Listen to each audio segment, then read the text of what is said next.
It's time for another edition of the Racing It Out podcast. She's Caitlin. I'm Todd. Thanks for joining us. Hope you've liked and subscribed to our podcast, wherever you get your podcast, be it Spotify, be it YouTube, be it Apple Podcasts, Stitcher. How many other ones are we on? Like dozens, right? Millions, hundreds, thousands? God, are there even millions of podcasts? It seems like platforms. There are. It seems like it. I think, okay, we're Spotify, Stitcher, Podbean. Yeah. Apple. Yeah.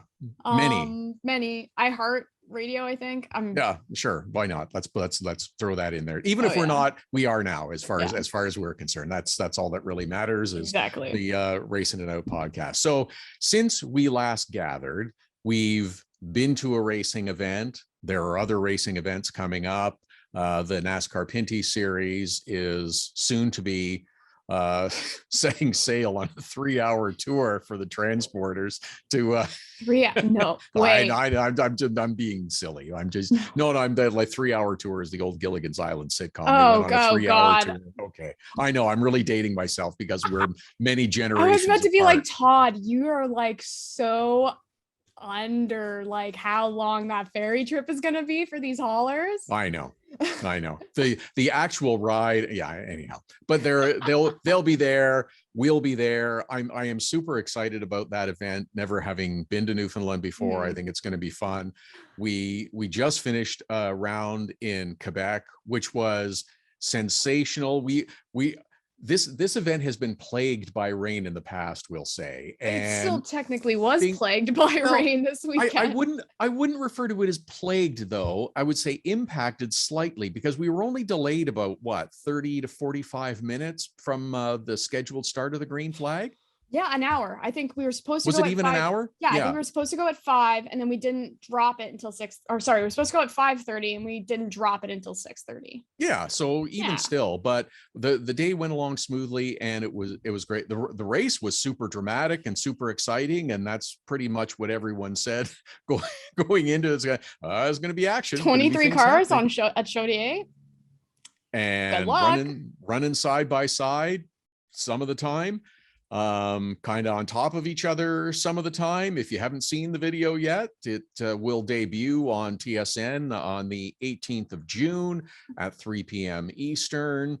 There's 2 p.m. 2 p.m. I literally like within the hour got an email from Joel that was like it's moved forward an hour. Okay. So right before F1 qualifying. Yeah, exactly. So which leads me to another topic that we should get into this weekend as well, because Formula One is back in Montreal.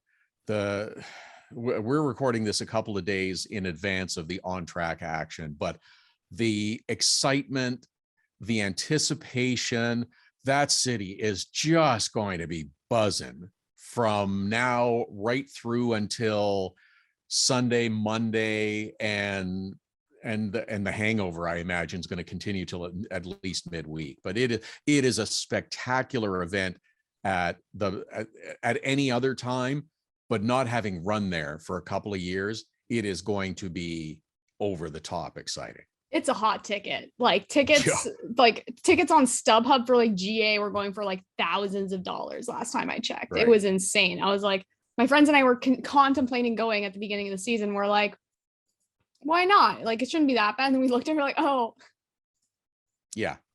It's a costly venture to go to Montreal for that Grand Prix weekend. I went in 2019 and I just got like a GA ticket. Mind you, I wish I had spent like the extra $100 to upgrade to a grandstand. I wish I had a seat to like see something, but I waited too late. And I think I bought my tickets on StubHub like week of, and it was like $150 for GA. Wasn't bad. It was my first Grand Prix. For me, it was the excitement of like being on like St. Catharines and Peel Street in downtown Montreal. Like that street fest they throw is amazing.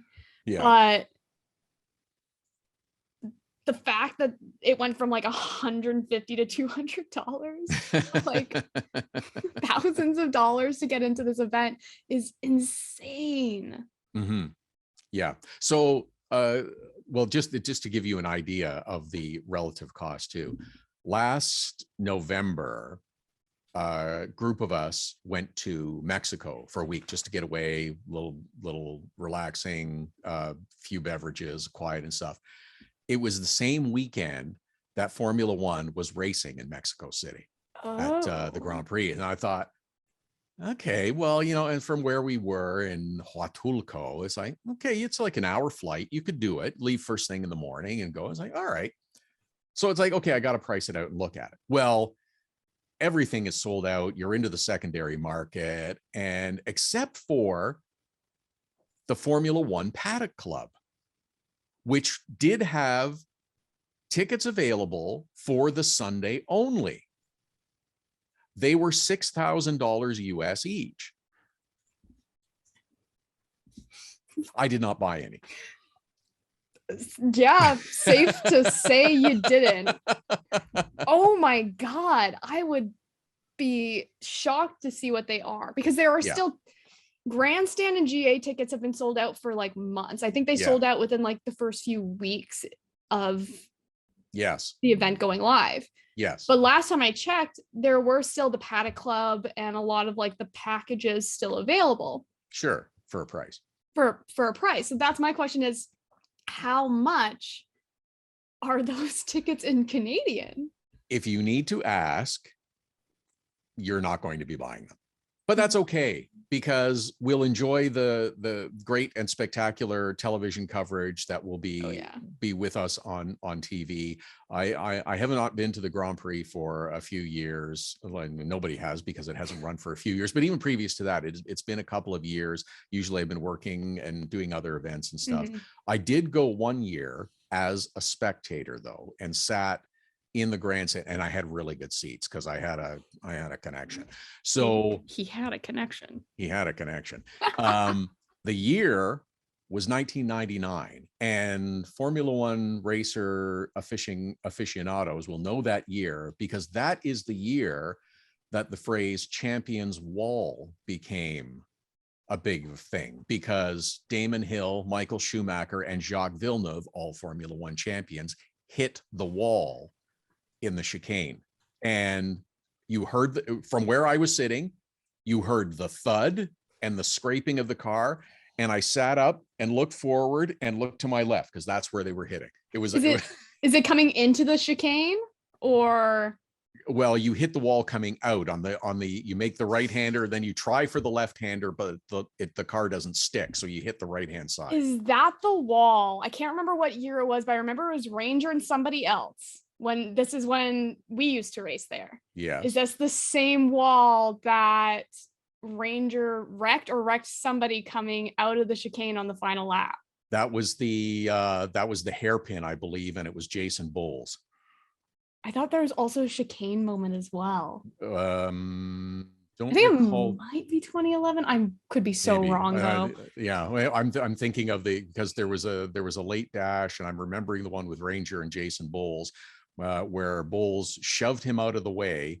Because I remember this because I talked to the crew chief just before, because we were under yellow, and he said, "This is our last race of the year. Go ahead and use the car up. It's fine." So Bowles shoved Ranger out of the way. Ranger decided, anything you can do, I can do better. So he stuck him in the wall and won the race. I remember this because during pandemic years, we showed that race during our Roots Rewinds. Yes. But I vividly remember there also being a moment where someone got dug into the wall within the chicane, right after the chicane. So I'll have to look it up after, because I was going to try and look it up now, but I feel like I'll deep dive too far and we'll be sitting here in silence. But that's okay. But the Grand Prix is a great event, and yes, it's a shame that stock cars don't race there anymore. Fingers crossed, maybe it does come back as an event one day, even if you never got to go.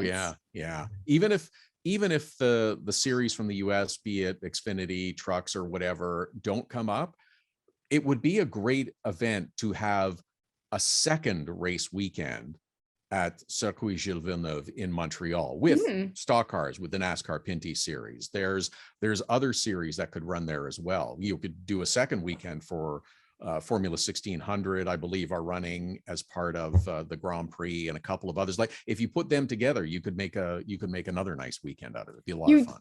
It could be like a whole, like you have that whole, it could be either like before or after. You have the full 2 weeks, you do all the stock car first, and then you bring in F1, or you do it after, which is probably how F1 would like it. They probably like to have their paddock and have all their stuff and don't want other teams in there destroying their stuff. Oh, you do not get near the Formula One paddock unless you were involved with the Formula One cars. Yeah. Well, I've really the support series paddock is about 3 kilometers away from there. Well, I remember everyone telling me who have like worked in our series at Circuit de Villeneuve. Yeah. Like being like, oh yeah, it's like a 20-minute walk to get to the start finish line from the Pinty's paddock. And I'm like, it's a 20-minute golf cart ride.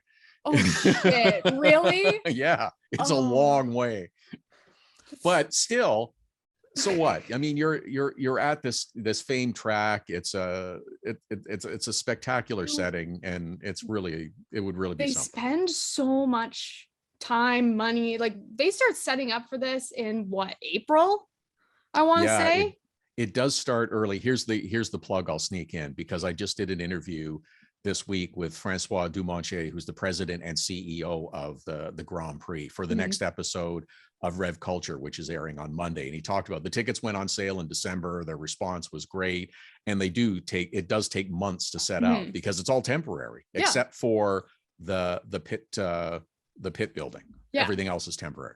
So why not double it up? Yeah, sure. It's like at least for Pinty's, our schedule is flexible enough. There are very few like dedicated events that have those weekends. Yes. Why not just double it up? And then you have the 2 full weekends of racing and festivities and all this stuff. And you're not spending 2-3 months setting up all these grandstands and these catch fences just for 1 weekend of racing. When did we only used allowed to race 2? there? Yeah, they're only allowed 2 maximum. But yeah, put that on the agenda for the next Pinty's Brain Trust meeting. So I think you should bring that forward and make that happen. NASCAR International. There you go. Where he said Circuit Chaudiere again. You know, they're doing the Clash of the Coliseum again. This would be another spectacular event to be part of. It would. To be part of racing. I think it'd be great. I think it'd be a lot of fun. It would be insane. And again, like you said, we don't need NASCAR trucks, NASCAR Xfinity to come up for this race, but it's such a historic track in Canada, and to have Canada's national series not racing on it, sorry. Yeah. It's a shame. It would be great. Be a lot of fun. It would be amazing. All right. So is there anything else from Autodrome Chaudiere that we need to touch on that we didn't with the racing? I thought was great. Good car count. Crowd was fantastic. Crowd was amazing. Crowd was awesome. Crowd. Give yourselves a hand. That was sensational. They were insane. You can't see it in my picture, but I just got our photos back from it, and the crowd was electrifying. Yeah. I have one thing I would like to say though. Sure. I have seen multiple people online talking about how the racing wasn't good, and it was just a bunch of back of the pack drivers getting lapped and causing cautions. There were a lot of yellows, but you can't sit there and complain that we have low car counts. Yeah. And then complain when we have high car counts and some of those cars get into cautions and get into wrecks. I didn't think that it was an extraordinary number of cautions. Yeah, there were a few. I didn't think that there was anyone who was really in the way that you would think, oh my gosh, they have to get them off the track and park them. I think that a number of those cautions, and especially talking with drivers after, I think a number of those cautions were the result of impatient front runners. If you'd given it a lap, you would have been able to get by without spinning someone out. Exactly. So my annoyance in the complaints are, there have been so many people for so many years complaining about how we've had such low car counts, but then also not paying attention to the action we've actually had on the track. Because you look at, Right. let's say Riverside 2019 was a fantastic race. Mm-hmm. And there was only 14 cars on track. Right. The finish was amazing. It was an amazing race. So now when we're hitting above 20 on our car counts for the last 3 races, why are we now complaining that the action isn't good? Because we must have watched 2 different races, because that racing, DJ and LP and Ranger and Count, that was such a Ranger win, coming from the back to the front and winning that race. Unbelievable. Using the outside too, because nobody runs the outside at Chaudiere like Andrew. No. So like we must have been watching 2 completely different races, because all I saw during that was the incredible battles that were going on, whether it was Cameron and Ranger's back bumper from Cameron was like, this is the back bumper. Normally, this is what it looked like. It was so caved in. Yeah. But we must have been watching 2 completely different races then, because there's no way you can tell me that race was boring. No, not at all. I think that's misguided criticism. It looked like someone had taken a bite out of the back bumper of Andrew's car, as a matter of fact. But you're right. And for teammates to be racing that hard side by side, I don't know where else you can find that. I think that was I think that was wonderful. I think it was a lot of fun. So I'm excited. When you put 20 cars on a quarter-mile track, you're going to have cautions. You're going to have cautions. You're going to have cars bumping into one another, especially, and you're going to have impatient drivers. Yeah. So I didn't think there was an issue with it at all. I didn't think there was an issue with it at all. How many cars were on the lead lap, though? I can't remember at the end of the race. I want to say 11, 12. Something like that. It was definitely, I know the top 10 definitely was in the on the lead lap. But yeah, like you can't. I feel like I feel like I'm just going to continue busting my breath until upon deaf ears. Let's go on to something positive about our journey to Quebec and the Autodrome Chaudiere. How was your food experience? Oh, I got my Saint Hubert. I was happy. Oh, barbecue. Oh, well, you're in Quebec. Of course, you go to the Saint Hubert. Especially when they were sponsoring the race, they were presenting sponsor. I was going to say, did they hook you up, or did Tag give you some coupons, or what? Nah. No. Full fare. Oh, it's okay. Full fare. Now, did you enjoy the? I always enjoy the hot dogs and the poutine at Chaudiere. It's quite good. I did not. Yes. Oh, I'm sorry that you missed out. So I'm gonna have to wait till 2023 to try this now. Now, here's the thing. I had in my day there, I had 2 hot dogs, but I had them separately. I had one earlier on in the day, and then I had another one later on. It was during or just about the start of the rain delay when someone said, oh, I'm going to go get a hot dog. Does anybody want one? And then it's like, well, yeah, you put your hand up and you say yes. I'm not going to say no. Because you don't know how long the delay is going to be, and you don't want to be starving when you're having to work and stuff. So it didn't occur to me, as I just said yes. And Claude comes back with hot dogs from Quebec, this is the way. But he dressed them differently than I would. And it's like, it wasn't an issue. I scarfed it down in no time at all. But it's just, depending on where you are, there's a different protocol and etiquette in terms of what goes on a hot dog. If there's certain kinds of dogs, like I would just put, mustard and relish is good for me, or relish and ketchup is good for me. But others, it's, you gotta have to have ketchup, you have to have mustard, or you have to have relish.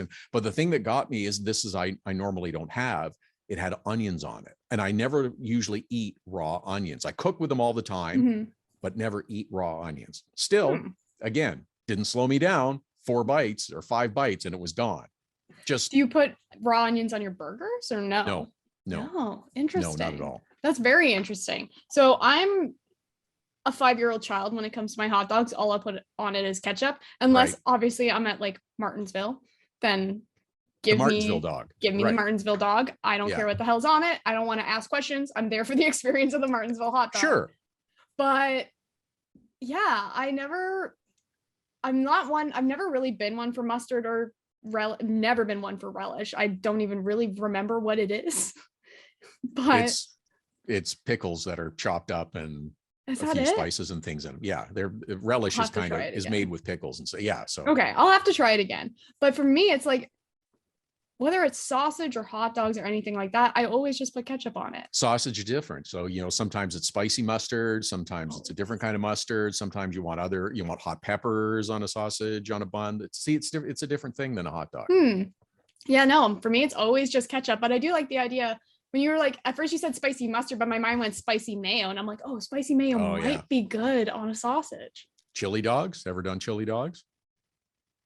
I don't think so. See, there's another experience. That's a whole up to your elbows, 50 napkins kind of meal, but they're great. Well, imagine eating chili on a hot dog. And I can picture it quite well. And 50 napkins is probably an accurate representation of chili dog. At least the way I eat. Yeah, I'm just diving right in because it's delicious. But that's one thing I was upset I didn't actually get to eat while I was in Quebec City. I didn't eat poutine. Have you thought of food ideas and options for Newfoundland? I have work to do this week. I will literally spend an entire day of work researching stuff in Newfoundland, and I don't have time for that right now. So I'm going to look this weekend. I have a few recommendations from the folks that have already been there. Oh, and I good. know that Share, please. I can't remember the names of them. I will forward them to you when I have them. Yeah. But there was I've been told all of George Street is just amazing. Where are you staying in Newfoundland, by the way? No idea. No idea. You'll find out when you get there. I'll look in the next week or so, but I have no idea right now. We're staying, I'm not going to say the hotel because creepers, but we're staying. So George Street is the main street, close to the harbor. We're staying right on the harbor. You can see out the harbor from the hotel if you have a harbor front view, which I hope I do because beautiful. Give me the views. And then it's a 5-minute walk down to George Street. So we're right in the middle of the action. And I'm super excited. So I've been told anywhere on George Street is amazing. George Street Live has been working with our sponsorship department and all that to create a massive amount of festivities for this week, concerts, all of it. So it's going to be amazing. I would like to try a different restaurant every night. I am getting fish and chips, maybe a seafood chowder. We'll see. Okay. Maybe some lobster mac and cheese. I don't eat seafood unless I'm on the coast because I feel like we had this conversation in our first we have talked episode, seafood. But I do not trust seafood that isn't fresh from the coast. Yeah, seafood. I'm all about seafood. You're right. It's got to be nice and fresh though. So that's great. That's all I'm thinking. It's great. Go seafood and enjoy that for a few days. So no idea I'm sure there's a plethora. First thing I'm doing, I fly in Wednesday. I think I get there right before dinner. Oh yeah, I took the extra day. Why not? Yeah. I wanted to be there for the haulers to arrive as well because it's just gonna be cool to see. I'm excited for that. First thing I want to go and find is I want to find a nice little coffee shop. So I like my little boutique coffee shops when I'm in new places. So that's cool. That's a cool little tradition. And coffee is important. If you'll look on my Instagram bio, it says nothing happens before coffee. So that's what your Instagram bio is. Well, that's one of that's the last sentence. Nothing happens before coffee, and it's very accurate. Very, very strong mantra. So that's it. Now, as we kind of find our way towards the end of this edition of the podcast, let's give ourselves a little promo for an upcoming podcast, which is going to take place on Saturday, July 2nd at Canadian Tire Motorsport Park as part of the IMSA WeatherTech weekend. You and I will be doing a live podcast on the grounds underneath the Rev TV umbrella. Well, it's more than umbrella. It's a tent. It's not, but that's. Is this really an umbrella? I hope it's not raining then. No. It's a big tent, and so we're gonna do a live on location podcast, which I'm kind of looking forward to. It'll be fun, and I don't know. We have, like usual, we haven't talked and planned that far in advance, but we'll, maybe we try to find a guest or two and see what comes of it. But I'm looking forward to it. It'll be a fun experience. I'm excited. I'm anxious to have people looking at me while we talk, because I don't know. It's one thing to just kind of chat while on Zoom, but it's another thing to chat while a bunch of people are staring at you. So we'll see. I'm excited for it though. It's going to be really cool. I don't think I've ever been to an IMSA race. Oh, well, that's great. So this will be a whole other experience. Michelin Pilot Series also runs on the Saturday. That's their feature race. So that will also be part of the weekend, which is great. So yeah. Oh yeah, this will be fun. I'm looking forward to it. I'm excited. Yeah. Maybe we'll have some fans sending questions about that would be racing. Great. So yeah, we'll see. We'll kind of spitball some ideas out there and see what we got, and we'll have a great live episode for you guys. I like that. Maybe we'll take some questions there too. I think that would be. Oh yeah, that would probably be a really great way to get people involved. Like that. Okay. There we go. This is all. See, a plan is coming together. Oh yeah, it forms itself very quickly with us. Very good. So, all right. The ideas, views, opinions, thoughts, suggestions of Caitlin and Todd on the Racing It Out podcast are representative of their views, either individually or collectively, but not in any way to be associated or married to NASCAR Pinty Series, Rev TV, TSN, anyone that has or may employ us in the future. Yes. How's that? We say things, we own our things. Our employers do not own those things. So hopefully they keep employing us. Yes. We like our jobs. We really like our jobs. So we want to keep them and we want to keep doing the podcast. So thank you again. If you haven't already, please subscribe, follow the social channels, Racing It Out on Twitter, on Instagram. We have some stuff, some clips of usually episodes, and it's a good way to go back and sample previous episodes if you've missed them as well. Exactly. Yes. We have covered a plethora of topics on this podcast. You could literally click any one of our 9 podcasts. This was number 9, which is insane. Does that mean the live one will be our 10th? I guess it will. Yeah, it's in a couple of weeks. Well, let's see. We're having a celebration. It's a festive celebration. What a way to celebrate our 10th episode. Holy moly. What is it? Is there some sort of gift exchange that needs to take place? Is a 10th anniversary? I don't know what that is. It's, Yeah, what is it? Your one's like what, paper or something? I don't know. I think so. I've never gotten that far, so I'm really not. Do people even still do that? Yeah, I probably some do. I don't know. Anyhow, but yes, that will be the live episode in a couple of weeks at CTMP on July the 2nd. It'll be fun. We're looking forward to it. Yeah, it's going to be a great time. And I guess we'll see you guys then. Happy Father's Day to fathers. Yes. And yes, we'll enjoy a good week. And I'll see you in Newfoundland if I don't see you before, but I'm sure I'll talk to you before. Oh, well, yes, of course, we'll talk before. But if not, next time I'll see you will be on the rock.